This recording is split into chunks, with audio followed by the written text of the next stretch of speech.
Good morning प्यारे बच्चों, कैसे हैं आप सब। मैं हूं आपकी लता मैम, आपके स्कूल एसकेवी मैगजीन रोड से। आज हम करेंगे शिक्षा निदेशालय दिल्ली सरकार की हिंदी की कार्यपत्रिका। आज दिनांक है 29 अक्टूबर। आज हमारी क्रम संख्या है 97। आज हम हमारी हिंदी की पाठ्य पुस्तक रिमझिम के पाठ एक राखी रस्सी के बारे में करेंगे। बेटा, राखी रस्सी के बारे में हम बहुत सी वर्कशीट पहले भी कर चुके हैं। चलो आज देखते हैं आज हम क्या नया करेंगे। प्यारे बच्चों, नीचे लिखी पंक्तियों को ध्यान से पढ़िए। पीटर और रीटा दोनों 5वीं क्लास में पढ़ते हैं। एक दिन उन्होंने पाठ राखी रस्सी पढ़ा और उस पर चर्चा करने लगे। उन्हें यह पाठ पढ़कर बहुत मजा आया।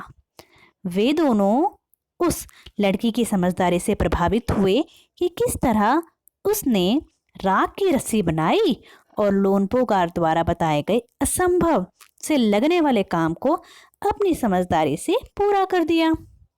बेटा, इन पंक्तियों में आपने देखा होगा कुछ लाइनें थोड़ी सी डार्क हैं, डार्क ब्लैक, और जिनको मैंने एक सर्कल भी किया है।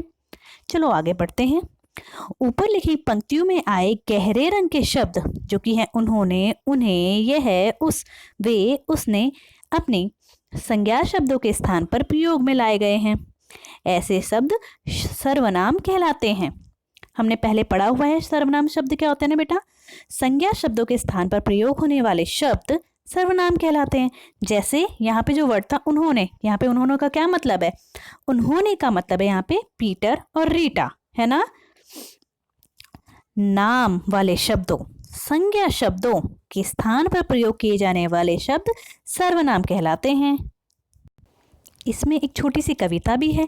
संज्ञा की जो स्थान पे आए उसको कहते सर्वनाम, नाम की जगह वह लग जाए फिर बन जाए सर्वनाम, है ना। तो चलो अब हम करते हैं अपना प्रश्न नंबर 1।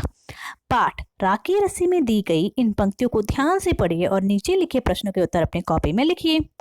एक दिन लोनपोगार ने अपने बेटे को 100 भेड़ें देते हुए कहा कि तुम इन्हें शहर ले जाओ, मगर इन्हें मारना या बेचना नहीं, इन्हें वापस लाना 100 जौ के बोरों के साथ, वरना मैं तुम्हें घर में घुसने नहीं दूंगा।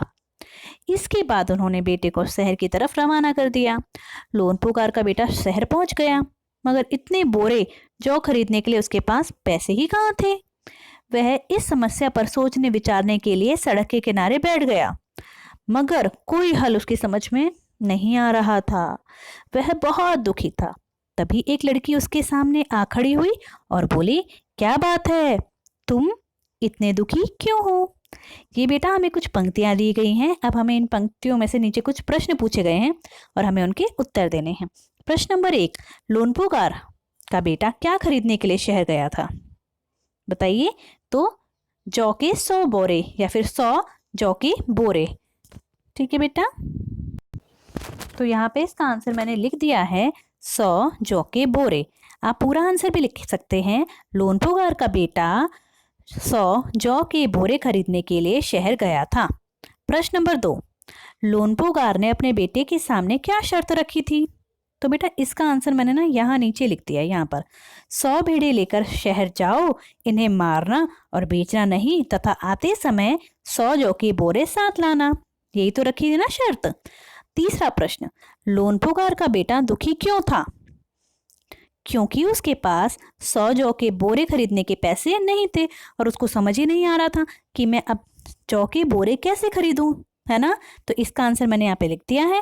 और हमारा प्रश्न नंबर 4 है, ऊपर लिखी पंक्तियों में से लोनपोगार के बेटे के लिए इस्तेमाल किन्हीं 4 सर्वनाम शब्दों को लिखिए। तो 4 मैंने यहाँ पे लिख दिए हैं और वैसे इससे भी ज्यादा ऊपर हमें यहाँ पे दिए गए हैं। चलो देखिए उन्हें। जैसे कि यहाँ पे दिया गया है तुम, एक है तुम्हें, ये तो मैंने बता दिया। इसके अलावा भी इसमें है उसके, जो यहाँ पे है उसके अलावा बेटा यहाँ पे आ गया उसके। ठीक है, तो ये टोटल हो गया 5। अब हम आते हैं थोड़ा और आगे। हमारी वैसे आज की वर्कशीट तो यहीं पे कंप्लीट होती है। अब हम आज के मैसेज के बारे में आते हैं। अपने हाथों को साबुन व पानी से नियमित रूप से धोते रहिए। तो जैसा कि आपको पता है, जैसे ही हम वर्कशीट करते हैं, डेली वर्कशीट में हमारे पास कोई ना कोई मैसेज आता है। तो आज का मैसेज है कि हमें अपने हाथों को साबुन व पानी से नियमित रूप से धोना चाहिए।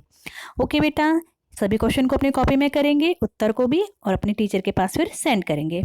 ओके बेटा, बाय बाय।